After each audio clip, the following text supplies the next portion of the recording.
Registrare un marchio. Quali sono i criteri principali per confrontare due o più marchi? Parte prima.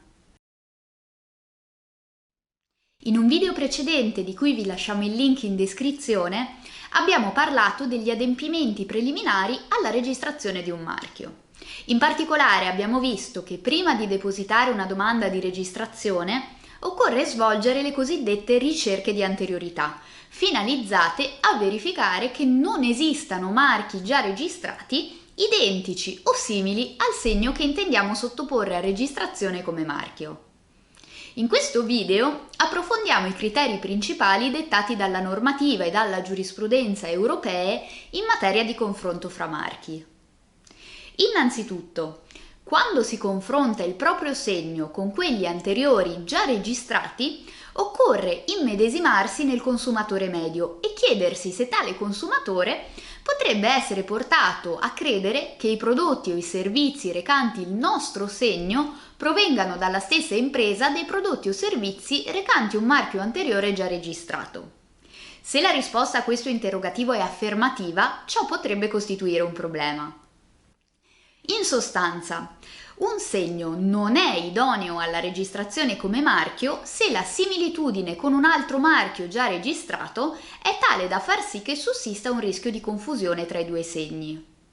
In Europa, se il marchio anteriore è un marchio nazionale, il rischio di confusione deve essere valutato tenendo in considerazione il pubblico di riferimento in quel particolare Stato membro dell'Unione Europea. La percezione della somiglianza può differire da uno Stato membro all'altro a causa delle differenze nella pronuncia o nel significato delle parole che compongono il segno. Il rischio di confusione deve essere valutato confrontando i segni sul piano visivo, fonetico e concettuale. Inoltre i segni devono essere confrontati esclusivamente nella forma in cui sono protetti, cioè nella forma in cui vengono registrati o richiesti. Nella comparazione dei segni, la loro somiglianza visuale, fonetica e concettuale deve essere valutata ponderando gli elementi che coincidono e quelli differenti, nonché l'impatto di tali elementi sull'impressione generale del segno sul consumatore medio. Inoltre, quando si confrontano segni non identici ma potenzialmente simili, si deve valutare il grado di carattere distintivo, forte o debole, degli elementi che li compongono. In particolare, in sede di valutazione della somiglianza dei segni, dovrebbe essere determinato il grado di distintività dei loro elementi coincidenti e di quelli divergenti. Per elementi di un marchio denominativo si intendono ad esempio le molteplici parti che compongono la parola oggetto di registrazione. Prendiamo ad esempio il marchio Fruttisol, composto dalle parole frutti e sol, entrambe elementi del segno. Un elemento di un marchio ha un forte carattere distintivo se non ha alcun legame concettuale con il prodotto contrassegnato. Un elemento di un segno ha un carattere distintivo tenue o debole se si riferisce a caratteristiche dei prodotti e servizi senza tuttavia essere esclusivamente descrittivo degli stessi.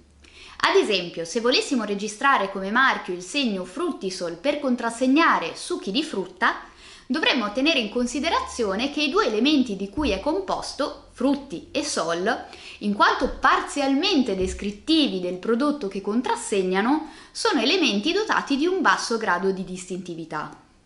Di regola, se due segni presentano una coincidenza in un elemento molto distintivo o una differenza in un elemento con poco o nessun carattere distintivo, tale circostanza tende ad aumentare il grado di somiglianza tra i due segni confrontati. Invece, se i due segni presentano una coincidenza in un elemento con un carattere distintivo ridotto o del tutto assente, dovrebbero essere considerati diversi tra loro. Ad esempio, i marchi già registrati simili al segno Fruttisol in quanto riportanti la parola frutti hanno in comune con il segno che vorremmo registrare un elemento che è poco distintivo. Da ciò si potrebbe dedurre che i due segni sono debolmente simili e che dunque tra loro non sussiste un rischio di confusione. Tuttavia tale esito non è scontato, perché occorre tenere in considerazione anche altri elementi.